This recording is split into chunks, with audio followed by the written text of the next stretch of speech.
Overcoming the stumbling blocks to portraits. John Loengard continues.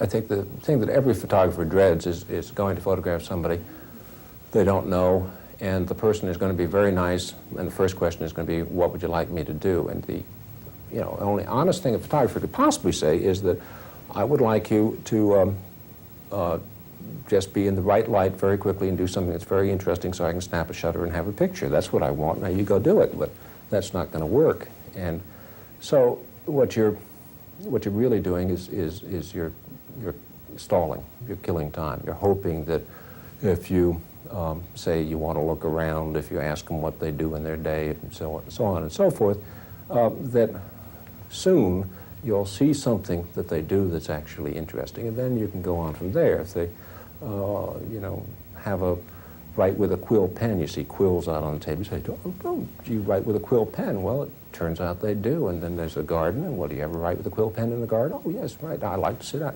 all this kind of questioning, have you ever, do you ever kind of thing, just to find out what parameters visually you have to work with. Joe Papp, who's a theatrical producer in New York, he's put on, I don't know, 500 plays, both in the public theater, on Broadway, in Central Park, whatever he's doing. He has, I'm sure, performed. He certainly does commercials. Next to Eric Sevareid, I'd never met a man who disliked being photographed so much, just very uneasy. And he was busy that day. I had about 10 or 15 minutes or whatever. And I spent the first half of them standing in his office, perfectly nice man, trying to be helpful, obviously not liking being photographed, and not, really wondering why my mother had let me become a photographer. I mean, I couldn't think of anything to do. And I could think of other photographers who would have brought in lights and lit the place and stood him, so he made a composition with the posters on the wall and made a strong photograph in color. And I just didn't know what to do. All the things that I, what do you do in the day, didn't pertain because he only had 10 or 15 minutes in his office. And let's look around. I had already looked around. I hadn't found any place that was better. So I was just sort of hoping and praying that something would happen.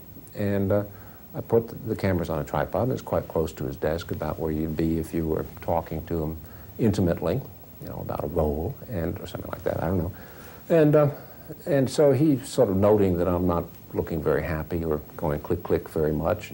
And suddenly he leans forward and he puts his head down on this big matchbox and says, how's this? Or something. I said, terrific. And he fills up the whole frame, which is the wonderful thing, that adds tension by cutting him off, really by just cramming it all in a small area, a little small gesture. Improves the picture by taking away part of it, frankly, I think. And so I said, oh, terrific, wonderful, click, click, click, click, click, wonderful. And I felt very good. I mean, it felt like, gee, from absolutely nothing, suddenly something had really come through. There was tension in it. Something was happening. He was doing something that was unusual. And so I said, fine, terrific, that's it. And started packing up my stuff. And he turns to his secretary and says, why do I always have to show him how to take pictures? I don't know.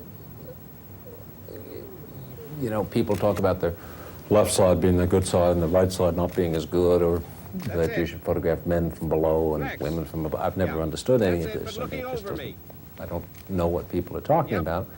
I do think that being able to look up into somebody's face is possibly more intimate, and possibly you always tend to assume that if you're looking up into somebody's face, he's tall or she's tall and maybe dominant or powerful. Maybe that all does come true. I think it's more an absence of looking down.